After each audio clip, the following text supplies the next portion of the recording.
So what is the story? What is the I Am Her story? Well, it reflects our rites of passage that we have experienced publicly, willingly, unwillingly sometimes, and privately, kind of in those secret places. Our rites of passage include those times in our lives that really reflect and construct our self-image or body image, leadership image. This story includes the times of struggling emotionally and prayerfully when we only have the options to fall on our knees. This story includes those times of moving from our childhood into adolescence or adulthood, where the world has already accepted us or not.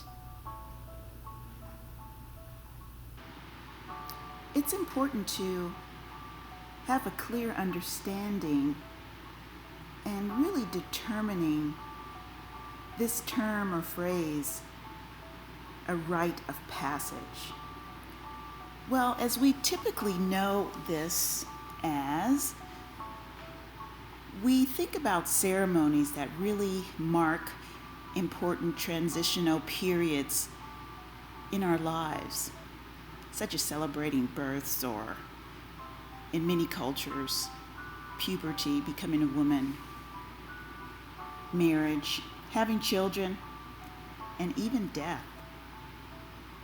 These rites of passage, they usually involve some type of activity or a teaching or some instruction on how individuals conduct certain roles and help to really prepare them for these future roles. Oftentimes, as women, we miss out on these opportunities to really transfer into childhood, adulthood, womanhood. Oftentimes, we miss out on celebrating those events. But it's never too late.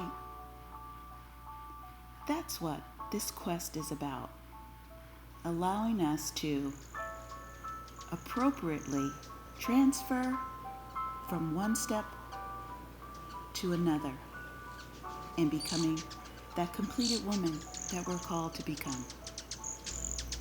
Our stories often include this transitional process into our lives, extending and guiding us into our true purpose. I'm looking to focus on Romans and how Romans helps to provide a comprehensive summary of really our human condition.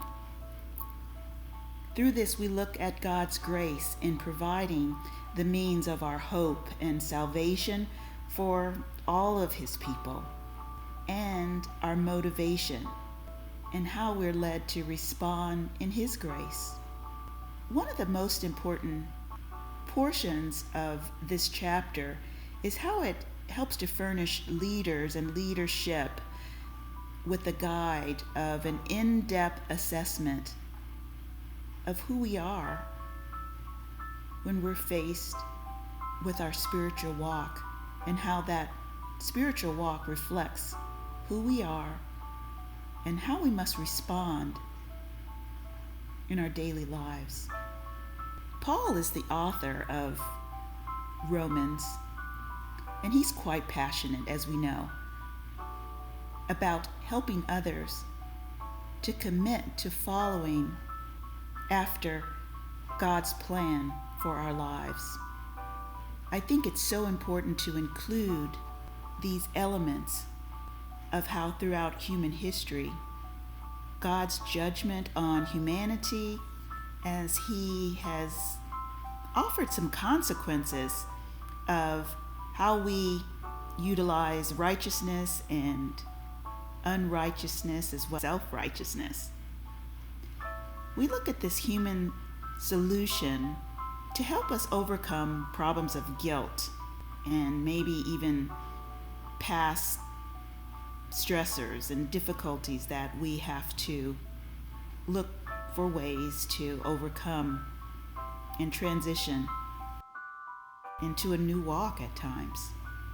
We need to find ways that we can bridge gaps and to continue in learning ways to problem solve our lives. You know, God has the solution. He's so creative and innovative in offering us ways that we can hardly even imagine. It's something to think about. Think about how we are so unique. We look to godly leaders. We hope to have a completed life. That includes leadership that helps us to transform our lives in the face of amazing realities.